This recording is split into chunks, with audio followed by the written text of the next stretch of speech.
I shall give I shall give to this commission to this commission shall be the truth, the whole truth, and nothing but the truth. and nothing but the truth.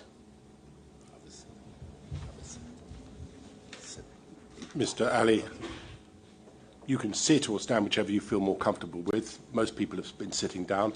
You need to bring that microphone down towards you, exactly.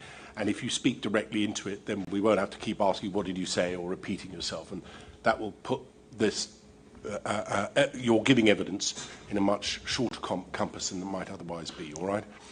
Can I say straight away on behalf of certainly the Commission and the lawyers who are here, that everyone feels keenly your loss.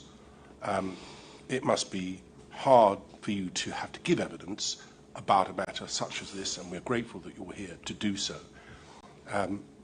No father wants to see their children die before them. I have my own sons, and it must be very difficult for you. But we're anxious to hear your evidence. It's going to be summarised, because you were kind enough to come and have an interview before this part of the inquiry took place. And that will shorten your evidence considerably, all right? Now, Mr. Bissessar, who sits on the end there, I think we've met once before, he's going to summarise your evidence. If you listen to it very carefully, and if you agree with it, you will say so. If you don't, you can point out where you think there's something wrong, all right? Okay, and then we'll deal with it in that way. And then you see all these other lawyers that are sitting there, they'll be given, not all of them, but some of them will be given an opportunity to ask you some questions, all right? Okay. If at any point in time you want a break, you need to take stock, please, just put up your hand, ask, and make sure that happens, all right? Take your time, all right? Thank you very much indeed. Just one thing. Of course. I'm a bit hard of hearing, so if you're a bit hard of hearing, so we need to shout. Well, nobody ever accuses me of not being unheard, so I'm sure that others will take into account that you need to be spoken to louder than might otherwise be the case, all right? Okay. But if you can't hear anything, you just put your hand up straight away, all right? Okay, thanks. Good. All right. Thank you very much, Mr. Ali. Thank you, Chairman. On 20th August 2022, Mr. Kazim Ali Sr. amplified witness statement to the Commission. This is at WB 475. This combined his previous statement submitted on 20th August 2022. Mr. Ali Sr. said that the information contained in his amplified witness statement was known to him personally from contemporaneous reports given to him as Managing Director of LMCS Limited, which I'm referring to as LMCS. On the 22nd of November 2022, Mr. Ali Sr. submitted a supplemental witness statement to the Commission 855 following interviews with counsel to the Commission. Mr. Ali Sr. was represented by counsel witness statement dated 8th November 2022. He verified the contents of his amplified witness statement and accepted that what he said in his supplemental witness statement was also true and correct. His evidence then, firstly on LMCS's principal business and his own qualifications. Mr. Ali Sr. is the Managing Director of LMCS, with its registered office situated at 10 Taruba Road, Marabella. LMCS's principal business is project management, engineering design, procurement, marine construction, and construction services, including diver-related underwater services and marine logistics support. In his capacity as Managing Director, Mr. Ali Sr. says he has an overarching responsibility to LMCS, its employees, and contracting parties. Since 2000 to the present, LMCS has done about 90% of the marine works at Pointe-à-Pierre, including the rebuilding and maintenance of berths and the repair and replacement of pipelines. Mr. Ali Sr. obtained a marine engineering certificate in 1973, qualifying him to serve in different engineering positions on ships.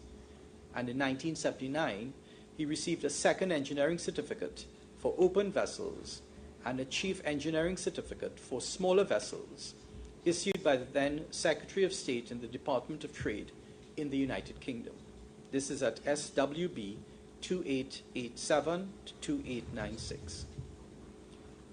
In 1979, Mr. Ali Sr. served as second engineer in England for bulk shipping containers, and in 1981 returned to Trinidad and started working for Texaco, and was the senior supervisor in charge of marine maintenance and maintenance of drilling equipment.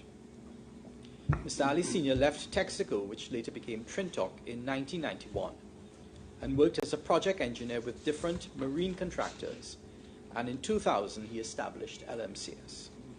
In 2020, LMCS changed out part of the pipeline riser on Sea Line 36 between berths 5 and bent 80. In the 2020 job, the riser was leaking at berth 5, approximately 10 feet below sea level. Mr. Ali Sr. attached a copy of the method statement for the 2020 job as KA13 to his supplemental witness statement.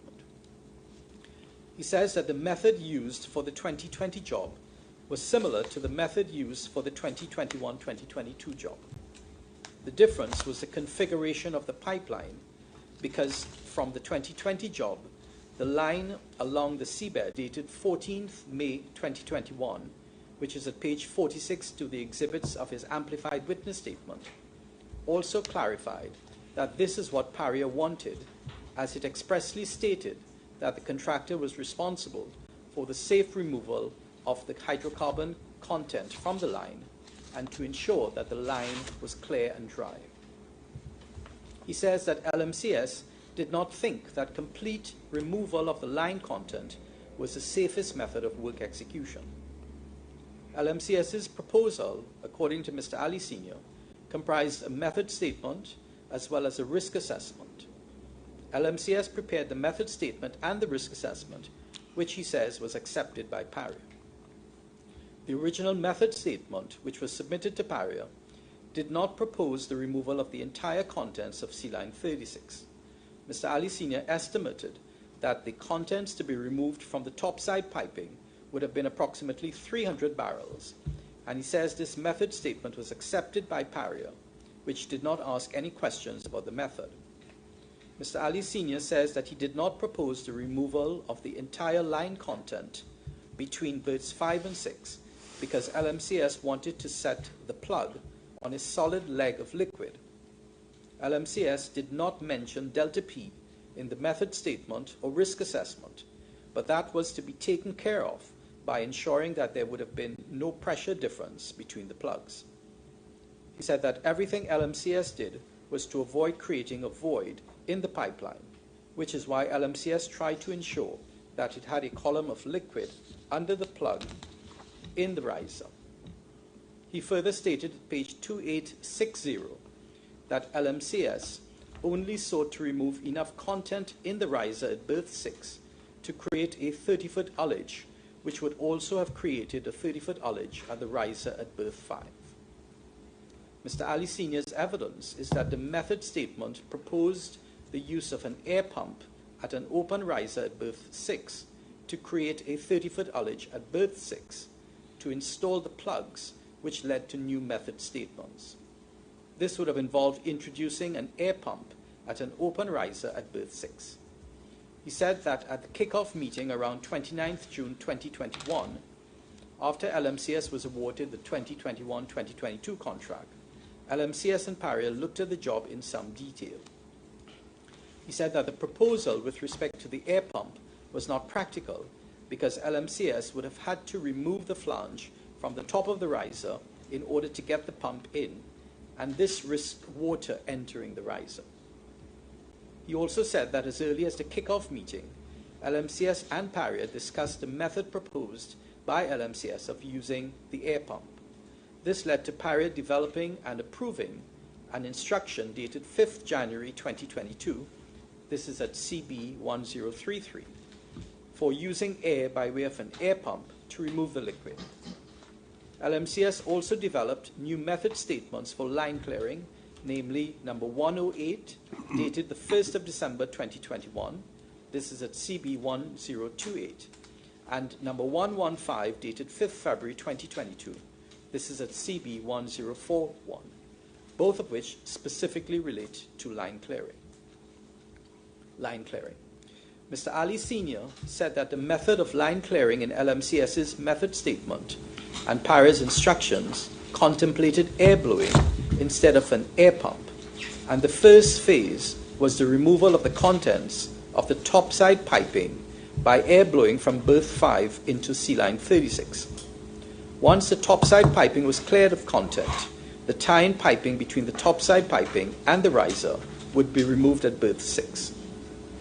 The second phase was the creation of a 30-foot ullage in the riser at berth 6, which would also create a 30-foot ullage in the riser at berth 5. Mr. Ali Sr. says that there were numerous oral discussions with Paria's Terence Rampersad Singh, who was told that LMCS was not clearing the pipeline between berths 5 and 6, but only creating a 30-foot space to set the plug. Mr. Ali Sr. says it was his impression that Paria understood that this was the method.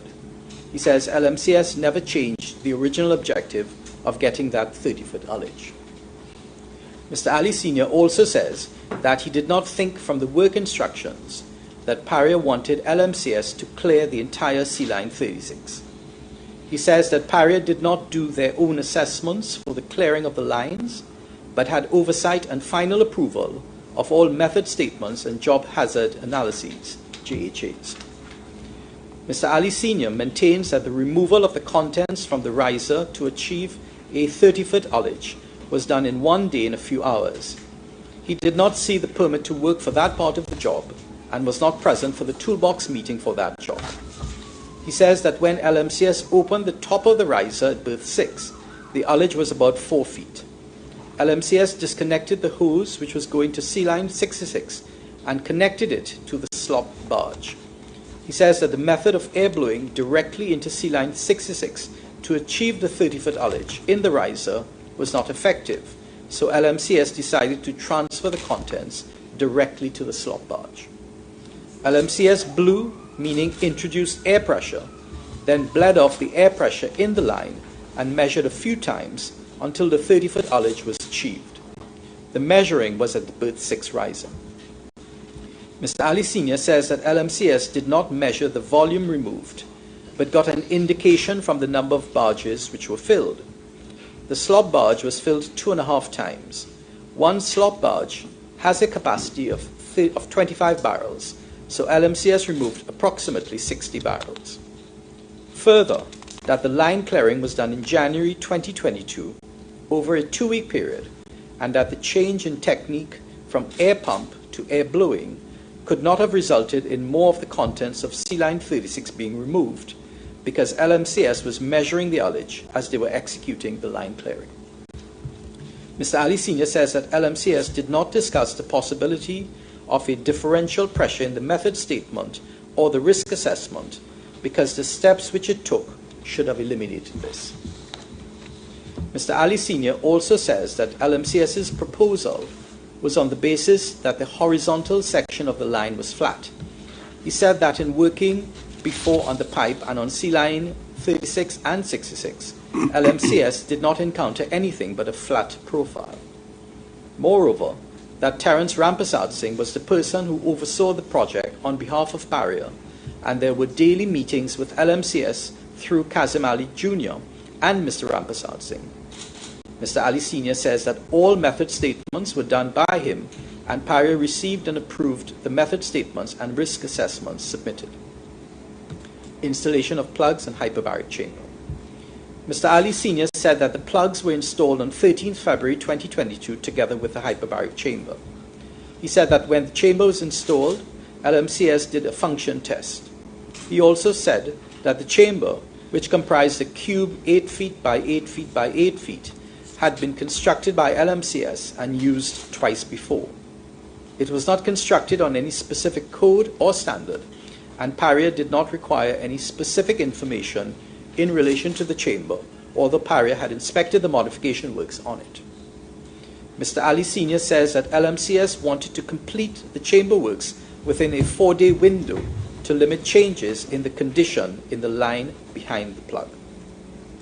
Meeting on 14th February 2022.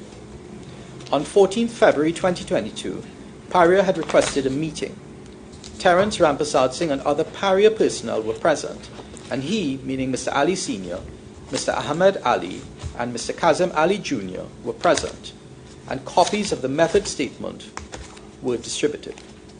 Mr. Ali Sr. says that there were no formal notes or minutes of the meeting, and no issues were raised by anyone, and at the time of the meeting, both the plug and the chamber had been installed, and he outlined a work plan which included the removal of the plugs, followed by the installation of a flange at the top of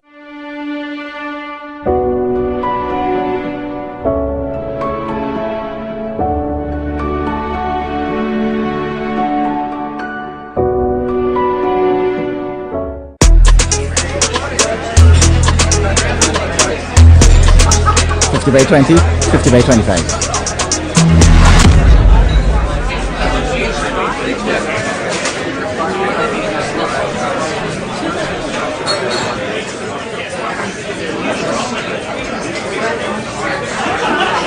This is Kyron Pollard. When you play, do it the legal way. Don't bet on illegal gaming. Change your fate. Start to win at life with $20,000 every month when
This is a call to the nation.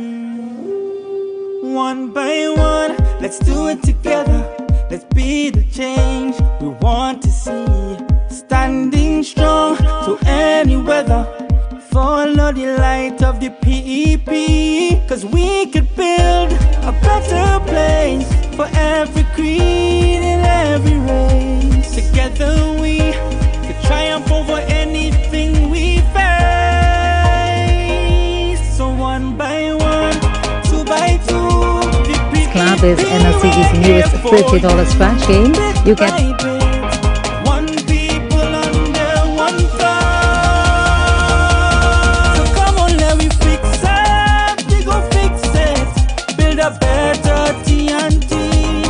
Build a we go fix it. We go fix it. Because we vote in PEP. Come on, let me fix it. We go fix it. It's time for a change indeed. Build a we go fix it. We go fix it. Because we vote in PEP.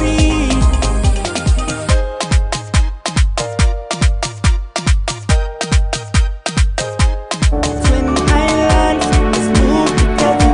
In unity, we can achieve right through. He recalls Catherine Balkisoon, Paul Airwood, Michael Wee, and Rajiv Mangali being present, walking in and out of the meeting.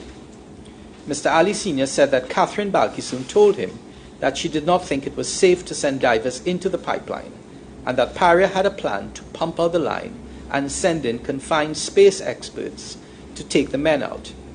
He says he assumed she was still talking rescue, as no one was talking recovery.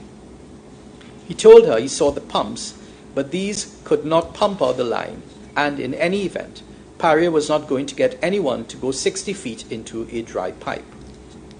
Mr. Ali Sr. then told Catherine Balkisoon of his rescue plan, and she seemed amenable, but said she would have to run it by Mushtaq Mohammed, who was in a meeting, so that Mr. Ali Sr. waited in the conference room.